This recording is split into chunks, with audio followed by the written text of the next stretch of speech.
oil for Israel. Golda Meir, who led Israel during the 1973 war, once lamented about Moses. He took us 40 years through the desert in order to bring us to the one spot in the Middle East that has no oil. Now, her successor Benjamin Netanyahu seems to have found the spot that Moses had missed and claimed it for Israel. Within hours of the rebels storming into Damascus and Bashar al Assad fleeing, Netanyahu ordered his forces to go and grab the little stretch of Golan Heights that had not been under Israel's control. But what has that got to do with Golda Meir's lament about Moses and oil? The story has to start with Exodus. After he led God's chosen people out of Egyptian captivity across a cinematically, kindly watch the Ten Commandments movie, cinematically parted Red Sea, Moses had to herd them through the desert for 40 years till he spotted the promised land. Sadly, the Messiah missed walking in there with his people.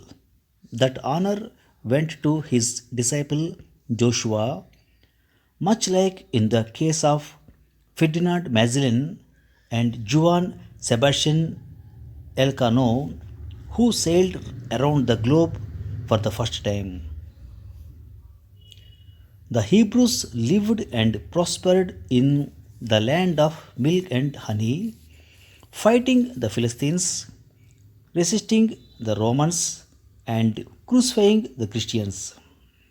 But after their second temple was burnt down, and after many more misfortunes brought about by Roman invasions, they dispersed across Eurasia and North Africa in a diaspora.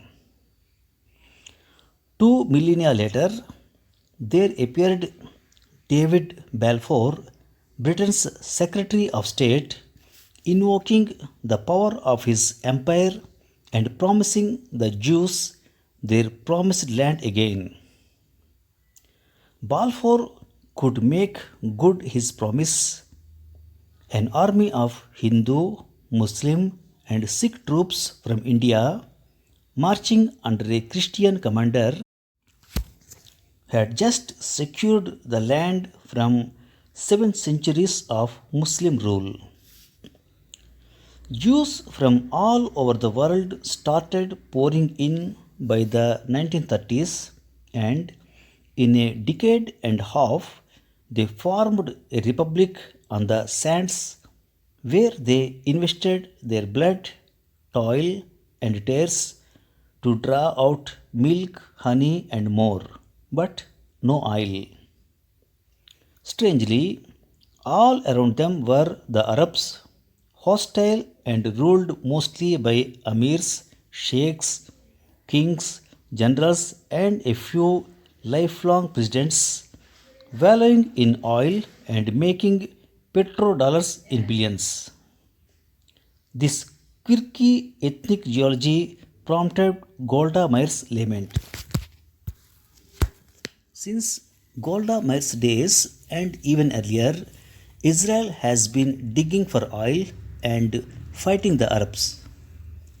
The wars they won, capturing a lot of their neighbors' lands and giving back very little of it on the truce table. One such stretch has been the Golan Heights, won from Syria in 1967. Yet, for all their toil, they found no oil.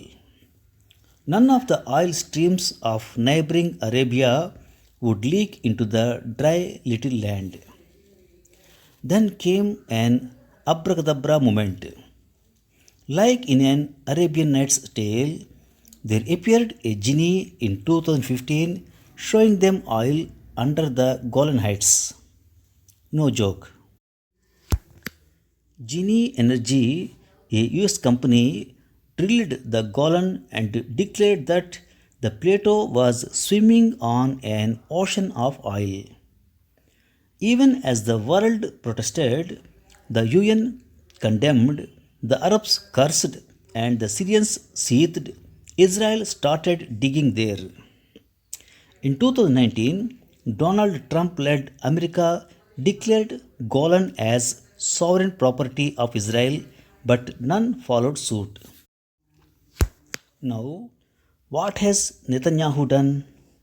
Hardly had Assad fallen and Syria collapsed into chaos when he asked his troops to walk into the buffer between Golan and the Syrian line and claim it as a temporary defensive position. Israel now commands the whole of Golan and all its soil and oil. No one knows when Syria would get back its strength to even raise a claim. Thank you for listening.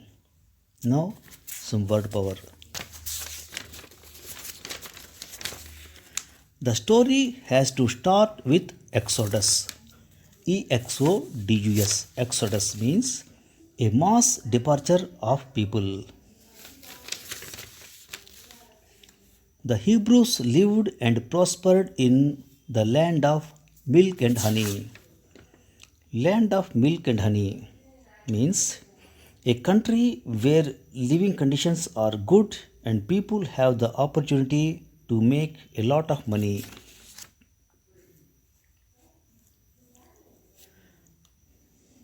But after their second temple was burnt down, and after many more misfortunes brought about by Roman invasions, they dispersed across Eurasia and North Africa in a diaspora. Diaspora. Diaspora means the dispersing or spreading of people from their original homeland. Thank you very much.